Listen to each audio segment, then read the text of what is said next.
Konto Jelgava 2-3 uzvarēja viesi Jelgava, un pirmajam vārdu dodu viesu komandas galvenajam trenerim Dainam Kazakēvičam. Protams, ka mēs esam ļoti priecīgi par uzvaru. Es esmu lepns par saviem spēlētājiem, par to, ka viņiem pietika cīņas spāra sarežģītā situācijā, atrodoties divreiz, varbūt atdodot vadības grožus, izraut uzvaru.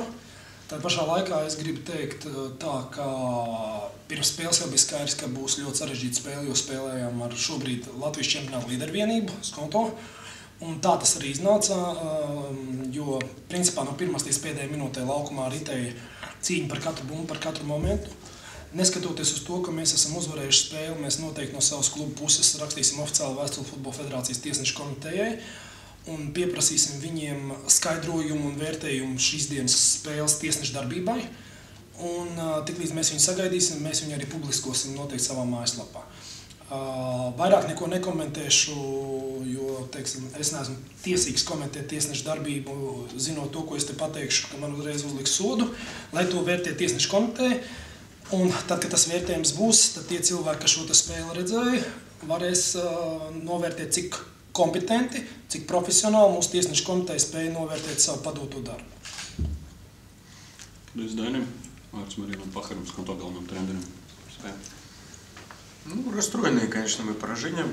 Расстроенные, но по одной игре оценку делать какую-то я не хочу всего первого круга. Я считаю, что неплохой круг у нас был в целом. И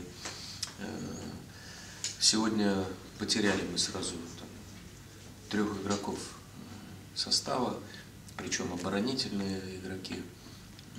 И перекройка такая произошла. И, к сожалению, ребята, которые сегодня вышли, не смогли заменить равноценно наших основных игроков. В этом проблема была. И 3 гола получили.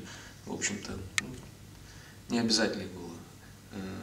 Все стандарты, не все стандарты, но, по крайней мере, 2 стандарта. И 2 стандарта или 3 стандарта даже.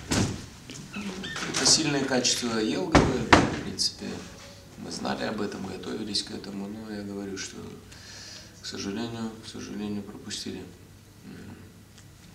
Мы играли сегодня достаточно хорошо. На втором мяче проигрывали подборы. И,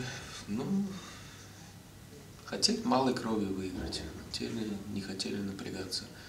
В принципе, когда нужно было, мы ускорялись, и были моменты, и мы забивали голы, вытаскивали после 1-0, и после 2-1 мы отыгрывались, и это говорит о том, что, окей, резерв был там, но последние минуты там уже не было времени ничего спасти.